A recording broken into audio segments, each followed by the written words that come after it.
नमस्कार, स्वागत है आपका गांव किसान में। आपके साथ मैं हूं अंजू सिंह, हाजिर हैं गांव किसान के एक नए एपिसोड के साथ। गांव किसान आपका अपना कार्यक्रम जिसमें हम खेती किसानी से संबंधित तमाम नई जानकारियां आप तक पहुंचाते हैं, जिसमें खेती किसानी में आपको नई तकनीक के बारे में जानकारी तो मिलती है, साथ ही नई फसलों के बारे में भी आपको विस्तार से हम समझाते हैं। इसके अलावा बात होती है हमारा पशुधन की, जिसमें पशुपालन से संबंधित जानकारियाँ आप तक पहुँचती हैं, और अंत में हम आपको दिखाते हैं कामयाब किसान की दास्तां। तो चलिए शुरुआत करते हैं आज के गांव किसान की। सरकार का सपना है कि हमारे किसानों की आय दुगुना हो, और इसके लिए तमाम प्रयास किए जा रहे हैं। किसानों की आय में बढ़ोतरी तभी हो सकती है जब विज्ञान और तकनीक का समावेश होगा। दूरदर्शन किसान संवाददाता अतनु टिकैत ने इस बारे में जानने के लिए प्रधानमंत्री के सलाहकार के विजय राघवन से बातचीत की। आइए देखते हैं इस बातचीत के अंश। नमस्कार, आज हमारे साथ हैं श्री के विजय राघवन जी, जो भारत सरकार के प्रमुख वैज्ञानिक सलाहकार हैं। और इस समय भारत में जब ये चल रहा, सर आपका बहुत बहुत स्वागत है। बहुत धन्यवाद। दूरदर्शन किसान में आने से मुझे बहुत अच्छा लगा, धन्यवाद। सर, सबसे पहला तो सवाल ये होगा मेरा आपसे कि इस कोविड-19 का जो पेंडेमिक समय, जो महामारी का समय है, इस समय भारत सरकार ने खास करके यहाँ की जो आर्थिक स्थिति को सुधारने के लिए 20 लाख करोड़ का जो प्रावधान किया है, उसके लिए मैं ये जानना चाहूँगा कि सर इस पर तो बहुत ज़्यादा आपके ऊपर जिम्मेदारी आ पड़ी है कि युवाओं को, खास करके किसानों को, युवाओं को और महिलाओं को किस तरह से तकनीकी जानकारी दे करके उन्हें गांव में, जहां वो यहाँ से एक जगह से दूसरे जगह गए हुए हैं, उन्हें वहीं उनको कैसे रोज़गार मुहैया हो। कोविड महामारी के बीच में ज़मीन पर ज़्यादा ही कठिनाई हुई है, और क्योंकि हमारे सप्लाई चेन जो हैं वो ठीक से नहीं चल रहे हैं, और श्रमिकों शहरों से वापस गए हैं गाँव को, तो उनके साथ उनको भी नौकरी चाहिए, तो ये तो बहुत दिक्कत है। लेकिन ये भी हुआ है कि हमारे वैज्ञानिकों जो है, हमारे टेक्नोलॉजी के लोग जो हैं, कई साल से किसानों के साथ, मैं ये नहीं कहूँगा किसानों के लिए, किसानों के साथ मिलके उनके समस्या समझ के उसका सॉल्यूशन निकालने में काम कर रहे थे। अभी वैसा काम करना बहुत ही ज़्यादा ज़रूरी है, तो अभी करने से बहुत फ़ायदा होगी किसानों से। और हमारे वैज्ञानिकों और टेक्नोलॉजी के लोग ने ये स्थापित किया है कि इस महामारी के बीच में ऐसे काम बहुत कर सकते हैं। इनक्यूबेटर से उन्होंने वेंटिलेटर बनाए हैं, पीपीई बनाए हैं, वैक्सीन बना रहे हैं, बहुत कुछ कर रहे हैं। तो ये सब कर रहे हैं, तो किसानों के साथ मिलके किसानों की समस्या हल करने में भी काम करने में सफल होंगे। जो युवाओं को जोड़ा जा रहा है, जैसे युवाओं को हम लोग जोड़ रहे हैं इसमें, और उन्हें आर्थिक सहायता भी दी जा रही है। इसमें जो सरकार की जो 20 लाख करोड़ का जो प्रावधान है, उसमें तकनीकी की तरफ आप लोगों ने कितनी ये किया, और उसमें आपका क्या योगदान है कि वो किस तरह से तकनीकी को लेकर के आए और युवाओं को जोड़े। तो क्या है, हमारे यहाँ के लोगों ने सारे देश में इंजीनियर लोगों, साइंटिस्ट से मिल के करीब 500 तकनीक तैयार किए हैं। उनका डिटेल किया है कि क्या इस तरह से तकनीक मार्केट में अभी है, और अगर है तो किस तरह से उनकी संबंध है, या बिल्कुल है ही नहीं और नया बना रहे हैं, और उनका डिटेल क्या है, कैसा वो काम करता है, कैसा कहाँ काम कर सकता है, किस कारण के लिए यूज़ किया जा सकता है वगैरह। ये सब हम अभी डीडी किसान में अगले साल में ये 500 तकनीक एक के बाद एक दिखाएंगे, ताकि किसानों इसको यूज़ कर सकते हैं, अपने एफपीओ में ले जा सकते हैं, और हम उस एफपीओ में ले जाने के लिए भी मदद करेंगे। 500 तकनीकी जो है ना आप किसानों के लिए दे रहे हैं, जिनमें आपका एफपीओज भी हैं, किसान के छोटे छोटे समूह भी है, संगठन भी हैं। तो इसके लिए किस तरह की तकनीकी, क्या वैज्ञानिक तकनीकी हैं या एलाइड सर्विसेज के लिए, जैसे कि अचार बनाना या मुरब्बे बनाना, इसके साथ साथ और किस तरह की चीज़ें जो आप लाने की कोशिश कर रहे हैं, या उनमें जैसे छोटे छोटे इनोवेटिव जो ये टेक्नोलॉजी से बने हुए इक्विपमेंट्स हैं, क्या उस तरह की चीज़ों पे भी आपका रुझान है? हमारे एफपीओ के साथ जो काम करेंगे, हर काम के लिए टेक्निक है। जैसे किसानों के लिए अपने फसल के बारे में, बीज के बारे में, ज़मीन के बारे में, पानी के लिए क्या क्या टेक्निक है, वो एक तरह की टेक्निक है। दूसरा, जैसे आपने बताया, अपना फसल से फ्रूट और फल और बाकी सामान से कैसे मार्केट तैयार चीज़ें बनाना है, अचार जैसे आपने बताया, उसके लिए भी टेक्निक है। मार्केट में कैसा वो बेच सकते हैं, डिजिटल टेक्निक्स हैं। अपने गाय और बकरा वगैरह उसका पालन कैसे करें, वैक्सीनेशन कैसे करें, उनका स्वास्थ्य कैसे देखें, उसके लिए भी टेक्निक है। तो पूरा पहले से लेके अंत तक पूरा सप्लाई चेन में टेक्निक्स हैं। तो ये कहाँ तक कहना उचित होगा कि भारत सरकार की जो सोच है आत्मनिर्भर भारत, तो ये आत्मनिर्भर करने के लिए आप जो तकनीकी ये चीज़ें ला रहे हैं, इसे कितने आपने उसमें बांटा है और किस तरह से इसे आत्मनिर्भर करने के लिए जो प्रयास है वो किन किन क्षेत्रों में आप करने जा रहे हैं? देखिए, इसमें 2-3 तरह के टेक्निक हैं। एक तो अगर हम देखें फर्टिलाइज़र या पेस्टिसाइड की, उसमें कई चीज़ें हैं जो वो बनते हैं, जो बाहर से आते हैं, जो यहाँ बनाया जा सकता है। दूसरी है कि उनकी उपयोग भी कम किया जा सकता है अगर हम केयरफुल ध्यान से प्लान करें। हम ये दोनों चीज़ साथ में चलनी चाहिए, वो साथ में चल सकती है। उसी तरह से पानी का इस्तेमाल अगर देखें, पानी अगर हम ज़्यादा इस्तेमाल करें तो फ़ायदा नहीं होगी, कम इस्तेमाल करें तो फ़ायदा नहीं होगी। कितना ठीक से इस्तेमाल करना, उसका मीटर कैसा चालू करना और किस फसल में कितना पानी चाहिए, वो भी एक साइंस है। और पूरा ज़मीन का सॉयल हेल्थ कार्ड को पूरी तरह से यूज़ करने में, और ये उससे तय करना कि कितना फर्टिलाइज़र जानी चाहिए, कितना पेस्टिसाइड जानी चाहिए, दवाई कितनी डालनी चाहिए, वो भी बहुत फ़ायदेमंद होगा। ये सब पूरी टेक्नोलॉजी है। इसमें कई चीज़ें हैं जो हिंदुस्तान में बनती हैं अभी, लेकिन और कुछ हैं जो आराम से यहाँ बना सकते हैं और वो अभी बनाने की मौका है। आप ये कहना चाहेंगे कि जो मैंने किसानों को जैसे बीज, ज़मीन, पानी या तकनीकी, इन सभी चीज़ों की सुविधा को मुहैया कराने के लिए आप तकनीकी सहायता की प्रयास कर रहे हैं, और ख़ास करके जो पारंपरिक खेती है उससे आगे बढ़ कर के युवा महिलाएं इसमें जुड़े, इसके लिए प्रयास हो रही है। आपने महिला के बारे में बताया, वो बहुत एक एरिया है जहां हम काफ़ी काम करने चाहिए। महिला किसानों जैसे काफ़ी बोझ उठाते हैं, उनका जो यूज़ करते हैं यंत्र किसान खेत में, वो कभी कभी भारी होती है और ठीक से भी काम नहीं करती, तो उनको ख़ास तौर से मुश्किल होती है।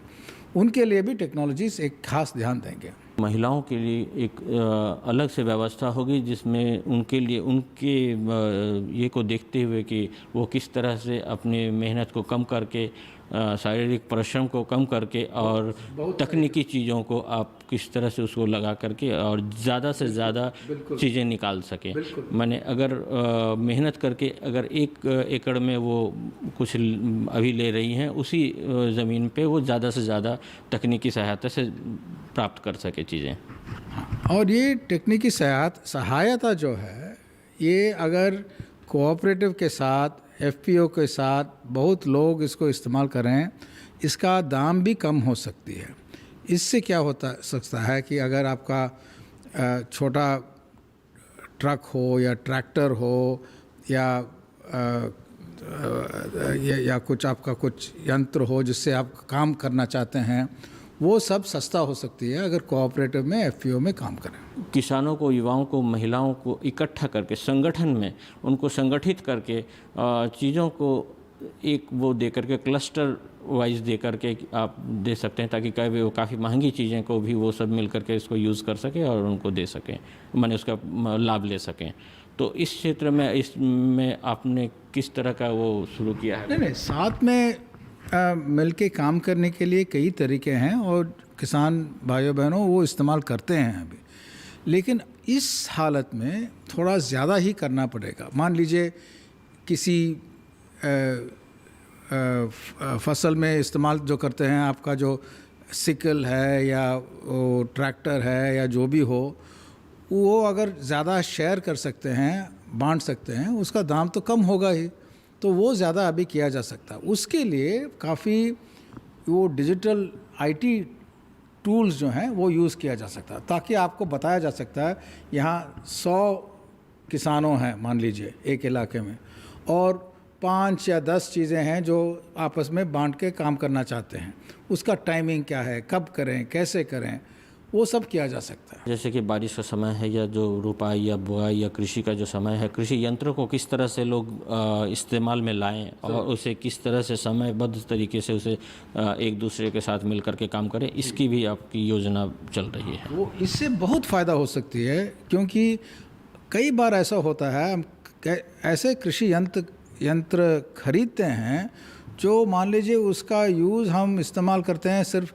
10% या 15% या 20%, बाकी 80% टाइम हमारा पड़ा रहता है और कोई यूज़ नहीं करते। एक वो चीज़ हुई तो इससे आईटी से वो शेयर कर सकते हैं, वो फ़ोन से बता सकते हैं कि ये समय वो बाकी लोगों के लिए है, यूज़ कर सकते हैं, ठीक है।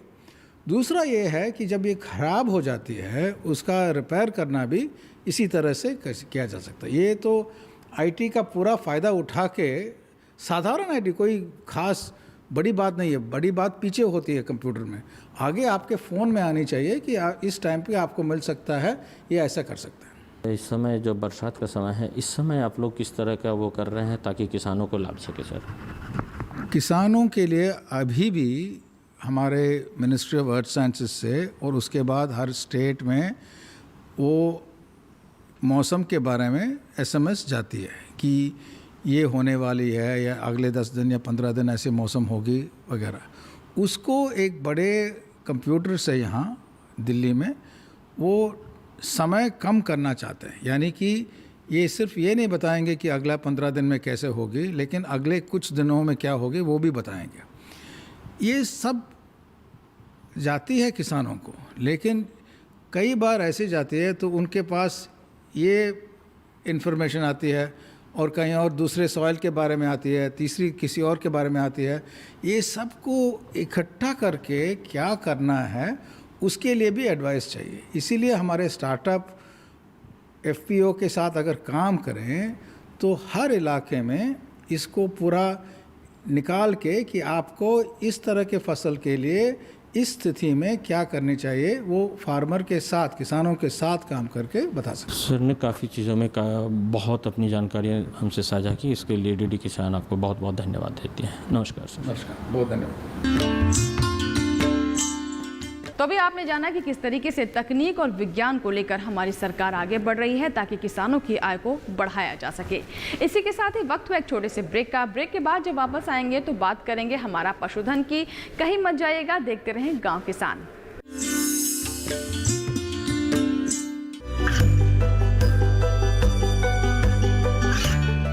गांवों और पिछड़े क्षेत्रों में सरकारी योजनाओं की जानकारी पहुंचा। देश में कौशल और क्षमता विकास कर ग्रामीणों को सामाजिक बदलाव और विकास से जोड़ने की दूरदर्शन किसान की पहल चौपाल चर्चा देखें सोमवार से शुक्रवार सुबह 9 बजे।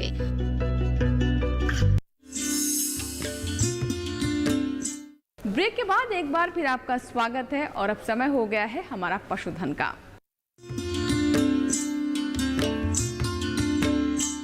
हमारा पशुधन में हम पशुपालकों को तमाम नई नई जानकारियों के बारे में बताते हैं और आज इसी सिलसिले में हम बात करेंगे मत्स्य पालन के बारे में। कैसे हमारे किसान मत्स्य पालन कर सकते हैं और इससे ज़्यादा लाभ ले सकते हैं, क्या है विशेषज्ञों की सलाह, आइए देखते हैं हमारा पशुधन में इस रिपोर्ट के माध्यम से। मत्स्य पालन मैंने स्टार्टिंग में 2.5 एकड़ में स्टार्ट किया था।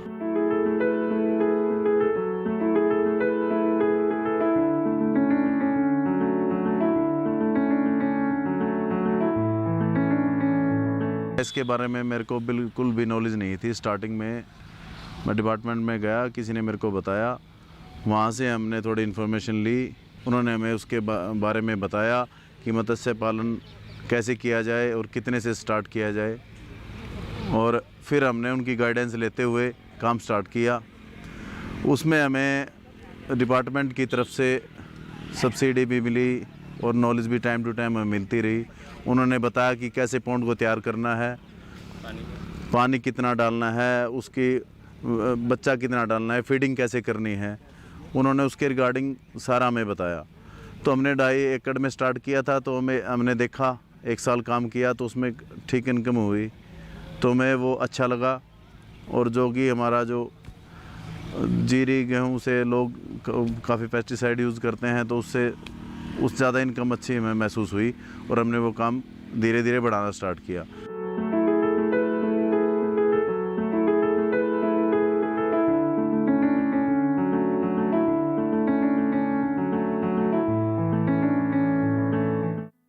ढाई एकड़ से बढ़ाते हुए हमने 1-2 एकड़ और बढ़ाते बढ़ाते अब मेरे को 16 एकड़ में मेरा फ़िश फार्म है। और मैं अच्छी प्रजातियां बाहर से जो सीड है मैं बाहर से लेके आता हूं, जिसमें कि रहू, कतला, मृगल, कॉमन कार्प, सोल की भी 1 एकड़ में सोल है मेरा। और फंगास का काम भी कर रहा हूं मैं। 1 एकड़ में मैंने फंगास डाला हुआ है जिसका अच्छा रिजल्ट है। तथा साथ में हमने अभी एक नई रहू की नई वैरायटी आई है, वो भी हमने कलकत्ता से लेके आए हैं।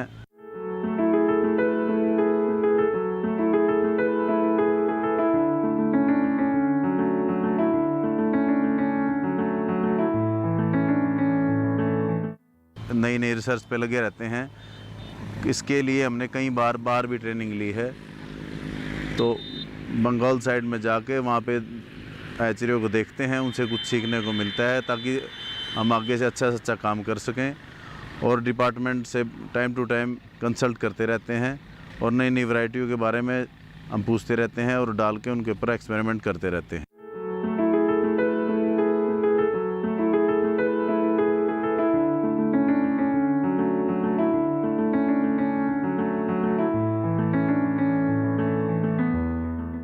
युवाओं को मैं कहना चाहूँगा, यदि जो मेरे भाई बहन जो इस काम में आना चाहते हैं वो आएँ। अच्छा काम है, सोर्स ऑफ इनकम अच्छी है। और जो सबसे बड़ी बात है वो है कि इसमें लेबर की प्रॉब्लम नहीं है, जो अमूमन सभी कामों में आती है। आप चाहे किसी भी काम को ले लें, सभी कामों में लेबर की दिक्कत है। आज के टाइम में लेबर की शॉर्टेज है और जो हर बंदे को फेस करनी पड़ती है। ये एक ऐसा काम है जिसमें लेबर की दिक्कत नहीं है। और सबसे बड़ी बात जो है, ये कैश का काम है, काउंटर पेमेंट है। साथ के साथ आपकी मच्छी सेल करो, तुरंत पैसे एक हाथ से दो, एक हाथ दूसरे हाथ से लो।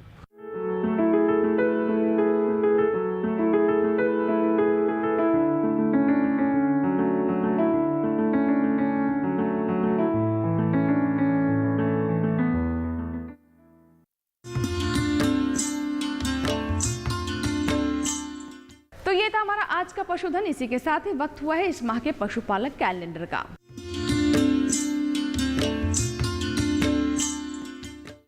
जुलाई में ध्यान देने वाली बातें। जुलाई में अधिकांश हिस्सों में वर्षा ऋतु आने की संभावना रहती है तथा कुछ स्थानों पर आंधी तूफान के साथ वर्षा होती है। ऐसे में गर्मी व नमी जनित रोगों से पशुओं को बचाएं। कीचड़ और बाढ़ आदि का प्रभाव पशुओं पर न्यूनतम हो, ऐसे उपाय अभी से करें। वर्षा जनित रोगों से बचाव के उपाय नहीं भूलें। अतः परजीवी व कृमिनाशक घोल या दवा देने का समय भी यही है। अगर मुंह पका, खुर पका रोग, गलघोटू, ठप्पा रोग, फड़किया रोग आदि के टीके नहीं लगवाए हों तो कृपया अभी लगवा लें। विशेष रूप से वयस्क भेड़ और बकरियों को फड़किया रोग का टीका लगवाएं।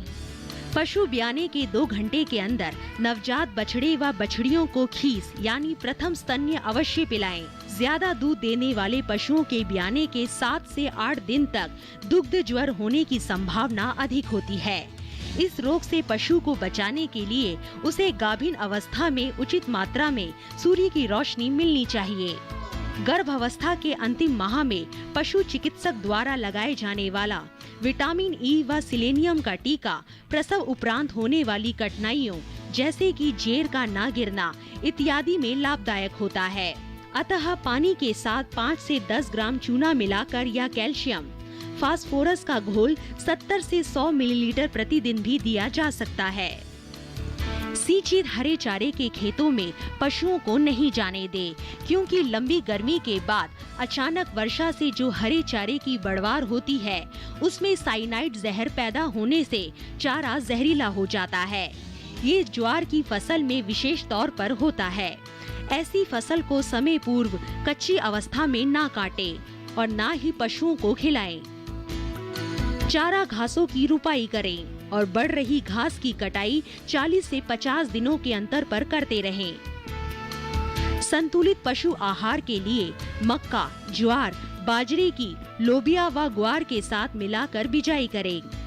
भेड़ के शरीर को ऊन कतरने के 21 दिन बाद बाह्य परजीवियों से बचाने के लिए कीटाणुनाशक घोल से भिगोएं। तो अभी आपने देखा इस माह का पशुपालक कैलेंडर। फिलहाल वक्त एक छोटे से ब्रेक का। ब्रेक के बाद जब वापस आएंगे तो बात करेंगे कामयाब किसान की दास्तां की। कहीं मत जाइएगा, देखते रहें गांव किसान।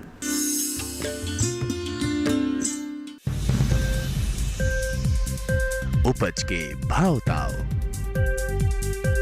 आवक का हाल चाल, आयात निर्यात पर पैनी नजर, जानकारों की सटीक सलाह, सिर्फ मंडी खबर में सोमवार से शनिवार सुबह 8:05 पर।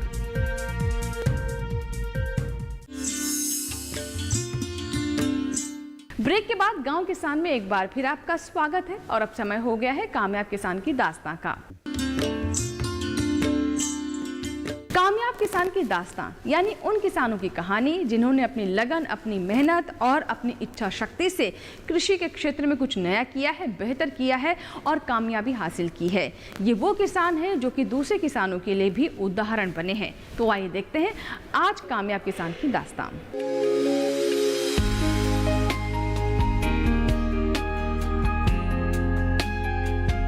आज हम आपको कामयाब किसान में जिस किसान भाई से मिलवाने जा रहे हैं वो कर रहे हैं ड्रैगन फ्रूट की खेती। चलिए पहले जानते हैं ड्रैगन फ्रूट के बारे में। ये फल मुख्य रूप से थाईलैंड, इजराइल, मलेशिया, श्रीलंका और वियतनाम में लोकप्रिय है। वहाँ पर इसकी व्यावसायिक खेती होती है, लेकिन अब इसकी खेती भारत में भी कई जगह होने लगी है, जिसकी मुख्य वजह इसकी अच्छी कीमत का मिलना और कम वर्षा वाले स्थान पर अच्छी पैदावार का होना है। भाई अजीत सिंह दिल्ली में ड्रैगन फ्रूट की खेती कर अच्छा खासा मुनाफा कमा रहे हैं। 10 दिसंबर 2017 को मैंने इसको प्लांटेशन किया था। मैंने 800 पौधे लगाए थे। इसकी कॉस्ट जो है लगभग ये हमें 70 रुपये के आसपास इसका पौधा पड़ा था। और ये इसमें 2 वैरायटियाँ थी, जैसे एक लाल और एक वाइट। तो जो वाइट थी वो थोड़ा सस्ती थी और जो रेड थी वो थोड़ा महंगी थी, तो मैंने रेड चुनी। पोल का खर्चा लगभग 350 रुपये था। और जब ये मैंने पोल गड़वाए तो एक पोल से दूसरे पोल की दूरी मैंने लगभग 15 फीट रखी थी। इसका कारण ये था कि इसमें बीच में दूसरी खेती के लिए ट्रैक्टर जुताई से जो मतलब हमारा जो हो जाता था वो इसमें आसानी होती थी। और एक पोल से पोल की दूरी, लाइन से लाइन की दूरी 15 फीट और पोल से पोल की दूरी 12 फीट ये मैंने रखी थी। तो इसमें हमारे दूसरी खेती करने में बड़ा आसानी होगी। और इसमें जो हमने ऑर्गेनिक जो किया सर, उसमें क्या है, जो केचुआ खाद होती है मोस्टली वो डाली थी, और या गोबर की सड़ी हुई, जो अच्छी से सड़ी हुई खाद होती है, वो इस पोल के साथ डाल के तब मैंने इन पौधों को लगाया था। और पौधों को लगाने के बाद इन्होंने तुरंत सर फटाफट लगभग 6 महीने में ही, हालांकि टेम्परेचर ज़्यादा था उस टाइम पे, लेकिन 6 महीने में ही ये टायर तक आ गए। फिर मुझे इसमें टायर भी लगाने पड़े। देख रेख तो हर फसल की होती है, इसकी भी देख रेख होती है। जैसे बीच में ये पोल के साथ बांधना पड़ता है पेड़, क्योंकि इस पेड़ में सिर्फ यही है सर, इसकी रूट्स निकलती हैं। उसको अगर जब तक हम पोल के साथ बांधेंगे नहीं तो वो रूट्स जो है पोल को नहीं पकड़ पाती। तो उसको बांधने से क्या होता है, वो रूट्स जो होती हैं पोल को पकड़ लेती हैं। उसके बाद चाहे रस्सी टूट भी जाए, बाद में कुछ भी हो जाए, तो रूट्स पकड़े रहती हैं।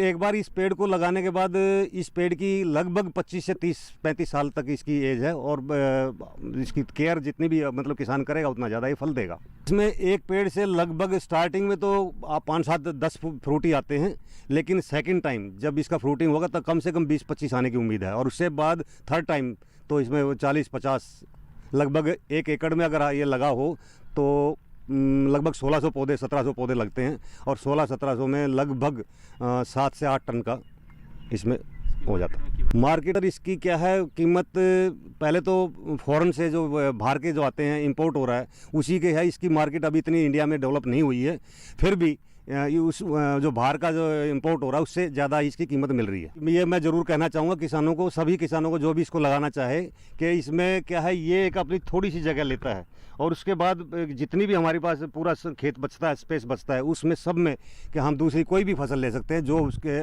मतलब अकॉर्डिंग वो कर सकता है। 2 साल से मैं इसको कंटिन्यू इसमें खेती कर रहा हूँ, गोभी की, मोस्टली गोभी की कर रहा हूँ।